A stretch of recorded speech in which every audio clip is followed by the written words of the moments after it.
have to be exposed. They have to be exposed. So eventually, I came to write down the prophecy that the Lord was trying to give me. And what he said to me was hollowed out, plasticine, robotoid people, empty shells, no wires, full of hardware, metal chips, not people, serpents among men, false humans, serpents mixed with human flesh, not people. And then right after that, I started to see dolls sitting in a warehouse. So these dolls had already been made, and they were sitting, and there were wires and tubes coming from their head. And the understanding that God gave me is that, Celestial, you see these dolls that are pre-made in different shapes. They were male and female, different colors.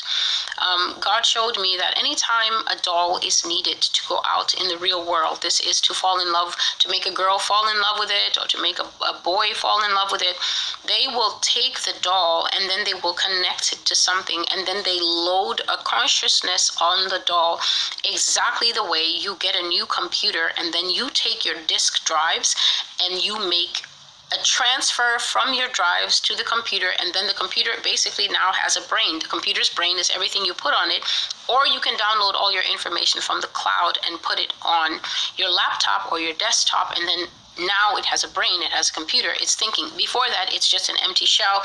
It may not even have software or any kind of Microsoft stuff on it. It's just blank from the factory. So God was showing me that they have these people in reserve. They have thousands and thousands and thousands of them. And then anytime one is needed, they will just give it a brain, and they will let it stay at the factory floor, and it gets to get used to walking without the lurch. They're just like newborn babies, these things, when they're made. They make the doll. A doll is different from a clone, by the way.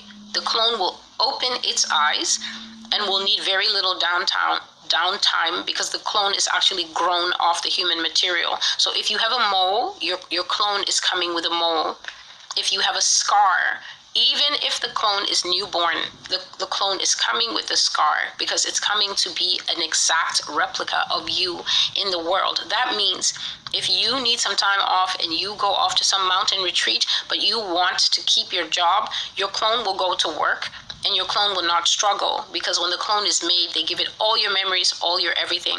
You've seen American movies, right? Where there was a clone, and then the clone will want the man's wife, and then the clone will come, and then the woman will be stuck. Which is the real husband?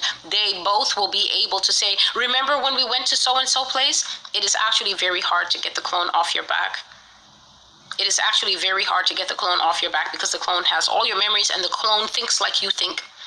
And so when you see the woman struggling to know which is it, sometimes the clone comes and steals the person's life, and the person doesn't know.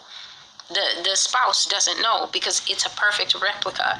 The android is not like that. The android needs to have a learning phase. And again, I can point you to another American movie. That movie is called The Fifth Element. It is an old movie, but you can actually see in it an android type person played by I think it's Mila Jovovich.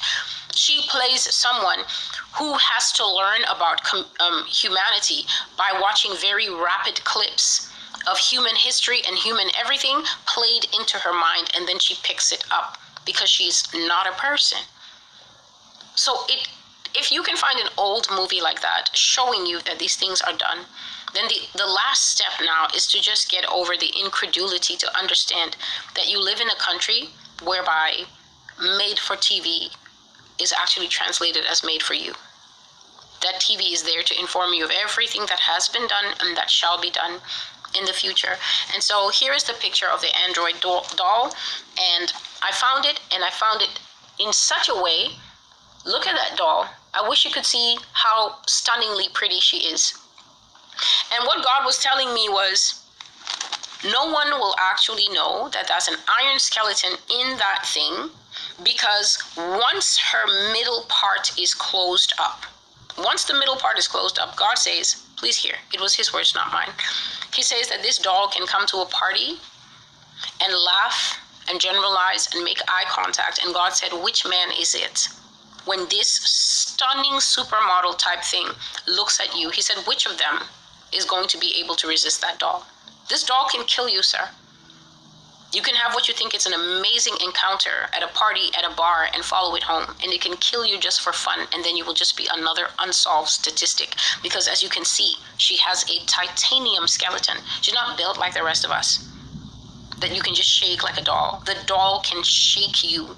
These dolls, in the prophecy that I'm currently doing now, which is called They Will Need a Chromosome Test, the Beautiful Men of America, God was showing me that this doll has so much strength that at the time of intimacy with a man, all the doll has to do is crush its knees and the man's rib cage. Please, you see my 2 fingers? You see how God made the rib cage to host the heart and keep it strong like this? It has the capacity to pin a man and crush him until his rib cage, the 2 pieces will become jagged and will start to go in like this and puncture his organs.